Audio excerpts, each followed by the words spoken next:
Ukraine's President Poroshenko yesterday announced that he'll hold a referendum on his country joining NATO. This follows a period of fierce fighting on Ukraine's eastern border, with both government troops and pro-Russian rebels reporting new casualties. Clashes intensified over the weekend. Officials are warning of a humanitarian crisis in the town of Avdiivka, home to more than 20,000 people. And it's cold at this time of the year. We can now speak to Ukrainian ambassador to the UK, Natalia Galibranenko. Welcome to the programme. Thank you so much. Why the referendum on NATO membership now? First, the president, when he mentioned about the idea to have a referendum on NATO, he actually didn't say that it would be having like immediate action, so to say. I think it was more than to have a social opinion shown also to our NATO alliances. Because before the Russian aggression, the support for NATO within Ukrainians was about 16%. That was relatively low. Now, after the Russian aggression, when Ukrainians realized that we don't have any more security guarantees, support for NATO is 54% already. Right. So this is not about, again, the formal membership that we will be asking. Just to give you an example, Georgia had also in the past the referendum dedicated to the NATO membership. That was before the Bucharest summit. And the idea was to show to NATO partners that, look, what is at social support for the membership. Would you agree, though, that this is not a time in which NATO is likely to look very kindly on Ukrainian membership? Again, we don't have any goal to ask for the NATO membership.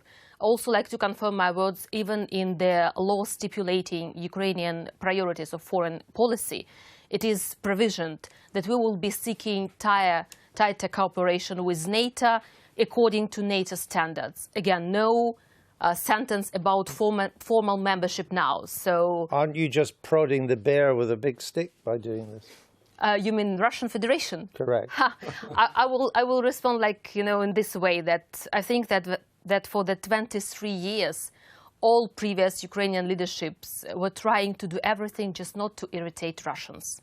We were so flexible that now we have already a war for two years and a half. So this policy of appeasing Russians already failed.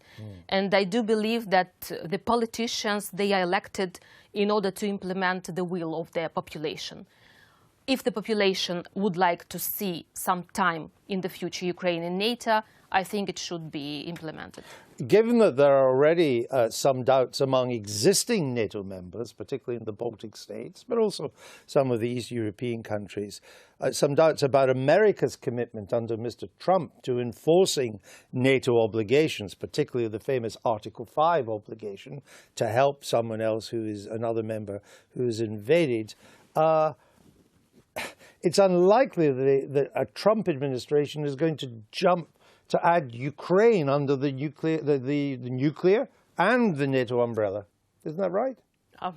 Again, we are not speaking about the formal membership and no illusions about the Article 5. So why are you doing the referendum then? What's the point of the referendum then? As I mentioned, we are not speaking about immediate referendum, so not this year, not next year, maybe sometime in the future. And again, the idea is more to show support for NATO membership in the future. This referendum, it will be organised by the government, it will be an official referendum, not just a big opinion poll. You can't do that in the East, can you? You couldn't have voting in East Ukraine? We can, of course, organize voting on the east of Ukraine, and we can organize because we have a special law on Ukrainian referendum. So I don't see any major problem. However, wouldn't they just blow up the ballot boxes?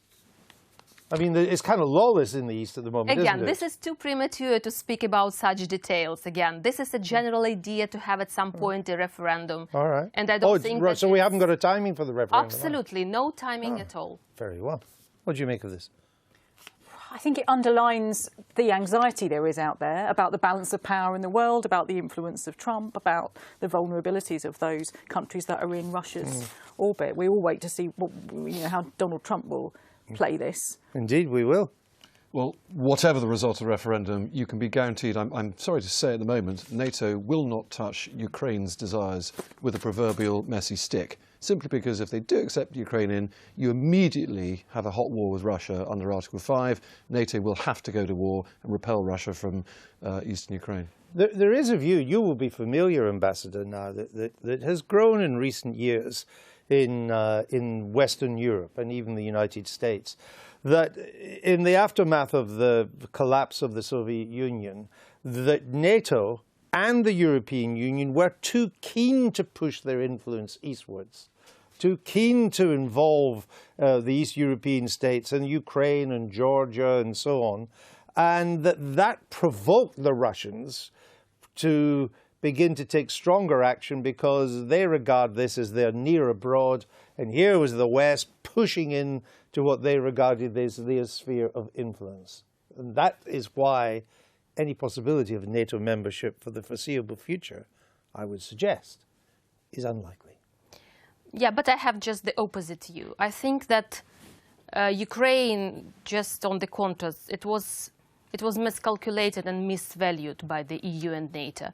So the idea, like, not to touch the issue of Ukraine or Georgia, as for example at the Bucharest summit, showed that the West was trying to do everything also, like, not to irritate Russians, not to do some resolute steps just in order, like, to provoke them.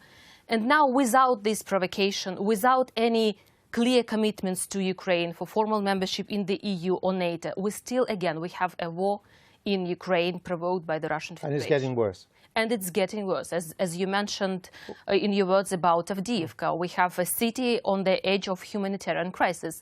Minus 18, can you imagine? And people, they don't have electricity, water and heating. Bitterly cold, as you said. Absolutely, minus 18 again. And 2,000 children, which are now already, part of them are already evacuated from the city.